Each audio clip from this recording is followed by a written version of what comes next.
Hello सम्पूर्णमा नमस्कार। के छ हजुरको खबर? आशा गर्छु एकदम ठीक हुनुहुन्छ। म पनि एकदम ठीक छु। कहाँदेखिबाट भिडियो हेर्दै हुनुहुन्छ आफ्नो ठाउँको नाम लेख्नु होला कमेन्टमा। यति गर्दै हामी चाहिँ पुगिसकेका छौँ सागा शिव मन्दिर नजिकै।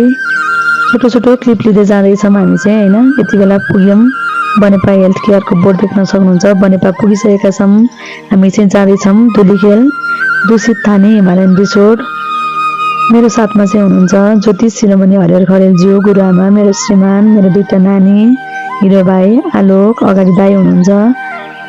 रमाइलो गर्दै कुराकानी गर्दै अगाडि बढ्दैछौँ हामी चाहिँ।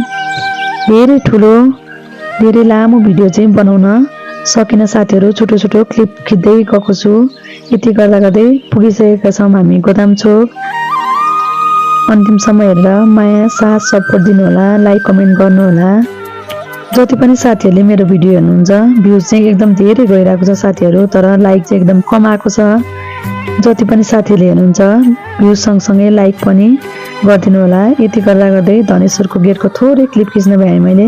म चाहिँ ठ्याक्कै अपोजिट साइडमा भएको हुनाले पुरा खिच्न पाइनँ साथीहरू। फर्किँदाखेरि धनेश्वरको पनि थोरै क्लिप जोडेको छु यही भिडियोमा, अन्तिमसम्म हेर्नु होला। यति गर्दै हामी चाहिँ ठ्याक्कै पनौती पुग्न लागिसक्यौँ। ढलमले कट्यौँ, हरियाली सिन सँगसँगै हामी अगाडि बढ्दैछौँ। पनौती बस पार्क पुग्न लाग्यौँ। ठ्याक्कै पनौती नगरपालिका कट्यौँ हामी चाहिँ। यति बेलासम्म सिन एकदम क्लियर छ, पानी पनि परेको छैन। कति रमाइलो हेर्दै अब फोटो भिडियो खिच्नलाई चाहिँ एकदम राम्रो सिन रहेछ भन्ने गफ गर्दै जाँदै थियौँ साथीहरू हामी चाहिँ हैन। तर पनौती पुग्दा चाहिँ सिम पानी पर्न सुरु भयो। यतिकै हो भने त ठिकै हो भन्दै अगाडि बढ्दै थियौँ, तर पर पुगेपछि पानी एकदम ठुलो पर्न थाल्यो। अनि त्यसपछि सिसा लगाएर भिडियो क्लिप खिच्दैछु मैले चाहिँ। भित्रबाट खिच्दाखेरि चाहिँ सिसा लगाउँदा धेरै क्लियर चाहिँ आएको छैन, तैपनि ठाउँको क्लिप छुटाएको छैन।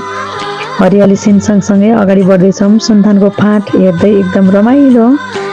यति गर्दै हामी चाहिँ पुगिसकेका छौँ ठ्याक्कै नमोबुद्धको गेटमा।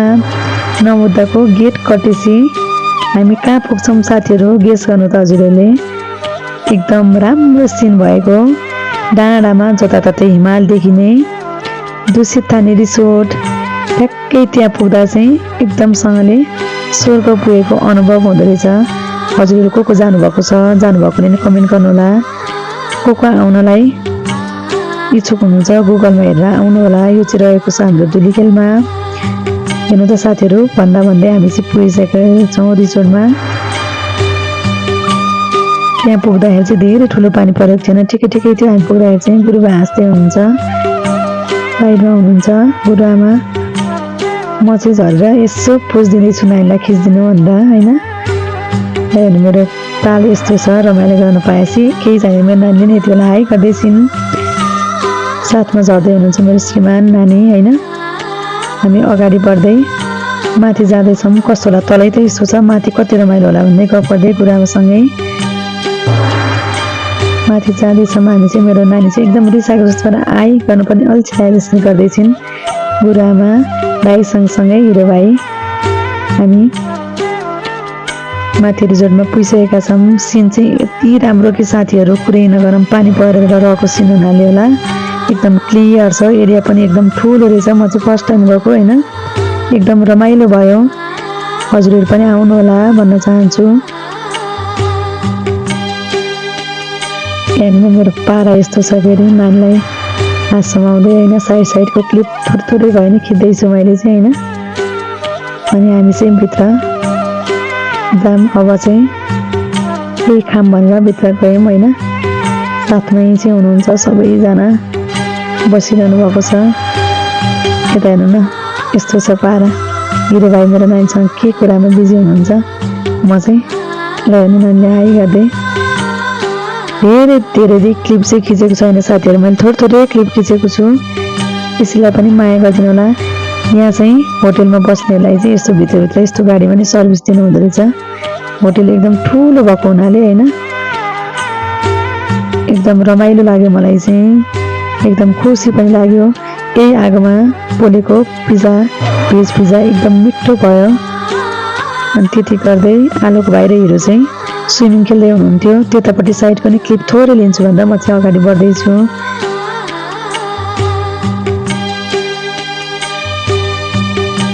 जुम गरी गरी खिच्दैछु पानी थोरै परेको हुनाले गुरुआमाले चाहिँ छाता उडिरहनु भएको छ मेरो नानीहरूको पारा हेर्नु न साइडमा थोरै क्लिप चाहिँ मैले आलोकलाई भाइलाई पनि देखाएँ हिरो चाहिँ कता लुक्नु भएछ यति बेला फेरि बेला बेलामा मेरो पोज त छँदैछ छाता लिएर हुन्छ कि हात हल्लाएर हुन्छ कि होइन त्यति गर्दै हामी चाहिँ ठ्याक्कै फेरि धनेश्वर पुगिसक्यौँ साथीहरू धनेश्वर पुगेर भाइ मेरो नानी गुरुआमा मेरो श्रीमान गुरु सबैजना भएर पूजा गर्न थालिसकेका छौँ मेरो नानी चाहिँ ढोगिदिन्छु यो क्लिप चाहिँ खिचिदिनु मामु भनेर फेरि दोहोऱ्याएर ढोग्दैछिन् धर्ममा चाहिँ एकदम आस्था राख्छ मेरो नानीहरू सानैदेखि देख्न सक्नुहुन्छ पूजापाठ एकदम गर्छन् हवन गर्छन् नानीहरूले होइन कसले भिडियो हेर्दै हुनुहुन्छ सबैजनाले लाइक कमेन्ट गर्न चाहिँ नबिर्सनु होला साथीहरू होइन भ्युज मात्र धेरै गयो लाइक चाहिँ एकदम कम भइरहेको छ भिडियोमा मेरो श्रीमानले हाई गर्दै हुनुहुन्छ यति गर्दै हामी चाहिँ लाग्यौँ धनेश्वर मन्दिरतर्फ पानी परेर सिन राम्रै छ मैले चाहिँ ढोगेँ हेर्नु साथीहरू ठ्याक्कै गेटमै पुगेर होइन धनेश्वर मन्दिरको दर्शन गर्नु होला हजुरले भिडियो मार्फतबाटै दर्शन गरिसकेपछि हामी चाहिँ फर्क्यौँ साथीहरू फर्किँदाखेरि चाहिँ एकदम राति भइसकेको थियो गुरुआमा झर्दै हुनुहुन्छ लास्टमा बाई भनिदिने गुरुआमा भन्दैछु अन्तिमसम्म भिडियो हेरेर साथ दिनुभएकोमा सबैजनालाई धेरै धेरै धन्यवाद हस्त बाई बाई